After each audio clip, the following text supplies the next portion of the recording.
With that being said, our lead story of the day is Karine Jean-Pierre spinning and manipulating the news to fit the narrative and sometimes not even answering the questions that are proposed to her.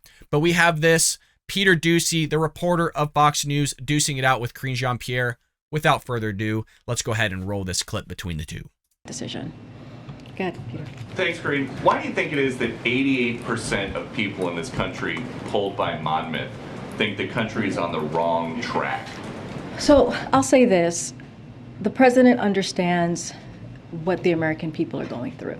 He understands that gas prices are high because of Putin's tax hike, because of the war that the brutal war that Putin has taken on in Ukraine, and their brave fight for their democracy. That's what we're seeing here. And also the food insecurity, the food cost has skyrocketed. And that's why the president has done everything that he can to blunt those high prices. That's why he's tapped into the Strategic Petroleum Reserve. We saw a historic amount of. I like how she's pointing that out, even though if you look, he sent millions of barrels of oil to other nations from our reserves, one of them including China, but she's not going to bring that up here. But he's doing everything he can, folks. He's not going to increase domestic oil production. He's not going to allow oil companies to drill where they want to drill. He's going to hinder everything, but he understands your table talking points, folks. He gets everything that's going on. He understands everything. I don't think so, folks. The guy can barely freaking get to his own Oval Office, let alone understand the issues that American people are going through. Give me a break. Of barrels coming out a day, 1 million a day. That's why he is doing the homegrown biofuels, the ethanol 15, making that available this summer, which is not normally available this summer, so that we can try and bring down those costs. And that's why he's going to continue to work to make sure we lower those costs. Look, but again, we understand what the American people are feeling. We're doing everything that we can. We have a plan. Here's the thing. We have a plan. Republicans do not have a plan. What they want to do is take away rights from the American people. But God, how does that even make any sense? We have a plan, but Republicans don't. Yet you've had Ted Cruz, you've had other senators on the Republican side of the aisle come out and say, hey, this is what you need to do. Hell, you've had CEOs of the oil companies tell you what you need to do, but you're going to them saying, hey, what do you need us to do? But yet you're not doing it. And you're going to chauffeur out that you guys have a plan, but clearly 88% of Americans don't agree with your plan or your direction or your handling of America and where it's going. And you're going to chauffeur and trot out all this stuff. And then at the very end of that whole statement say, oh, well, they don't want women to have rights or you to have your rights. Get out of here with that. What a bunch of hocus pocus. You're going to inject the whole thing with abortion and the handling of New York's law with the Supreme Court on concealed carry, and you're going to inject that into the economy, and that's somehow going to sit there and sway people from not seeing behind all the smoke and stuff you're creating with this screen of driving our economy into the ground, having increased gas prices, blaming it on Putin, even though you're the one that caused a lot of this. Even if you look at the graph that we showed multiple times here on the Bald Brad Show, unbelievable the spinning of this. Unbelievable. She gets paid $180,000 to sit there and do this type of work, and we're all paying for it. Do you think it's possible that your plan just is not popular with the American people right now? I don't think it's that our plan is not popular with the American people. We know that the American people are feeling unbelievable. The high cost. We understand what they are feeling. Because when you look at inflation, when we look at where we are, I'm laughing because he just got done telling her 88%. She's gonna say all of this.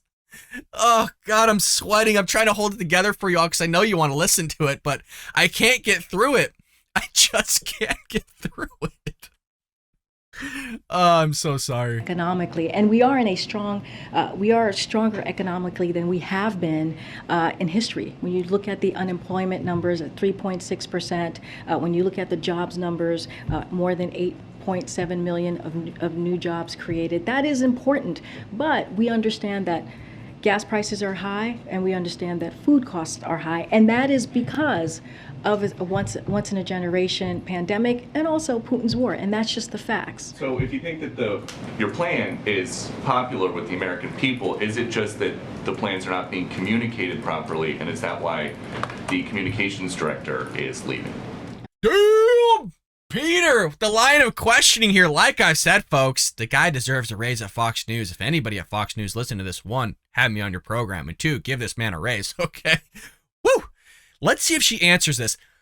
I guarantee you she's not going to, because they know why she's leaving. We all know why she's leaving. Nothing's going their way in the White House. That's why Jen Psaki took the boot. She's like, I'm getting the hell out of here. I'm tired of lying for this guy. I'm tired of fumbling through my words and make it seem like it's normal to fumble through words. Now you got Jen Psaki leaving. You got the communications director leaving. And let's see what Karine Jean-Pierre has to say about all this. Oh, that's where you were going with this question. No, that's very slick there of you, Peter. Well, why is she really leaving? I mean, well, she said why she is leaving. Look, let me just say something. Wait, no. You're asking me. That at a time that a historic number of people think the country's on the wrong track, somebody who's been a part of Biden world for as long as just about anybody Biden here world says that she is leaving. Well, first, let me just say, I explained that we understand what the American public is feeling. The president is doing everything in his power to lower costs, to blunt gas prices, as he has been doing, and Then we why make a change? have done that. So I just want to speak about Kate for a second, because I think this is really important. I've known Kate since 2007. She is a friend and she is a colleague. She is exceptionally talented, and she will be greatly missed. Her smart skills and hard work helped get the president elected, and has helped us accomplish so much since we've been here. And like I said, on a personal note, she's a good friend. Accomplish what? It's been a year and a half. You haven't done anything. You've made things worse. Again, that's why that poll is so important. 88% of people, Americans, think you're taking the country in the wrong direction. That's almost everybody. When was the last time you see numbers upwards of like 88, 90% of the American public on anything? What do you mean? She's doing a great job. You're doing a terrible job. Joe Biden's doing a terrible job. She's done a terrible job. Everybody in the administration's doing a terrible job. And that's why I'm so pissed. And I keep bringing up that these people are getting paid $180,000 of taxpayer dollars to do this type of work. Is nobody else free? I'm trying to not cuss here. Baffled at all of this? Does anybody on the show make $180,000 and do a shitty job and still get to keep your job? That's all I'm saying. That's all I'm saying. And a colleague, and we're going to miss her. If you do, let me know. You're asking me her leaving, and what does that mean, right, to the administration? Look, I don't think her leaving will have effect on what we're trying to do, because look, she leaves behind a talent. That wasn't his question. His question was, why is she leaving? Not the effect that it's going to have on the administration. The question was, what's her reasoning for leaving? And now she's changed his question, and frickin' Peter didn't get it. And now she's going to answer a question that he never even asked. Damn it. Talented team in communications department, and the president will name a new communications director. There's nothing new here. These things happen. And I do want to call out a data by Brookings showing that turnover in this administration is below the historical average going back to Reagan. So what we're seeing here is not unusual. What we're seeing here is normal. And what we're going to continue to do is we're going to communicate with the American people in a truthful way, and we're going to do that every day. Okay. Did she just say in a truthful way? Folks, this is just comedy. This is just comedy. And I love how she's like, oh, we have the lowest turnover rate since Reagan days. Because nobody's going to hire you guys because of the way that you're running this country into the ground. Hell, if you had a CEO that drove like Coca-Cola or Pepsi just right into the ground, great company up there at the top, and now you're at the bottom, would you go hire that person that drove that company into the ground, or at least somebody that was employed through that company? I don't think so. Probably not. But she's going to talk about truthfulness with all of us? Come on.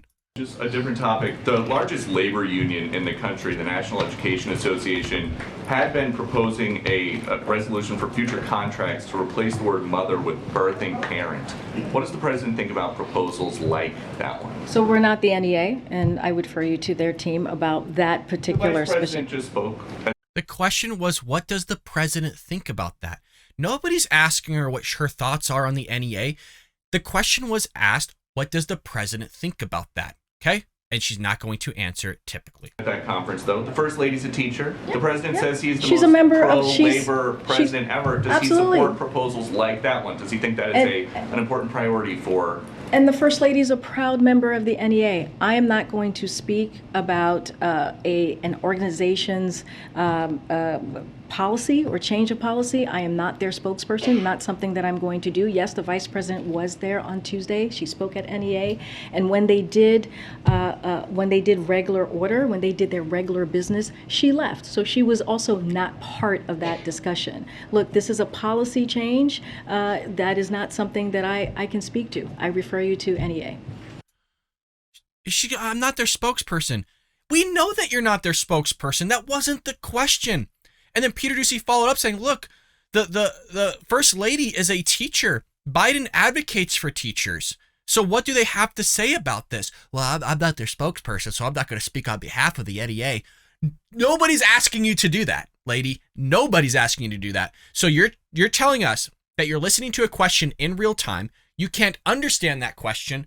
But at the same time, we're supposed to have confidence in all of you to tell us trustworthy news and to give us trustworthy answers, but yet you aren't willing to answer the question. And if you do, you're not giving us trustworthy ones.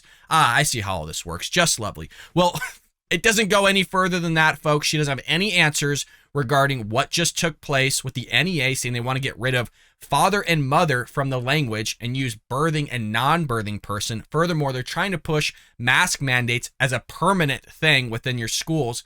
All sorts of stuff are being pushed by the NEA. If you haven't seen the whole bit that we did yesterday on it, I'll try to leave a card above. If not, look in our video catalog. We just did the NEA and Teachers Union yesterday.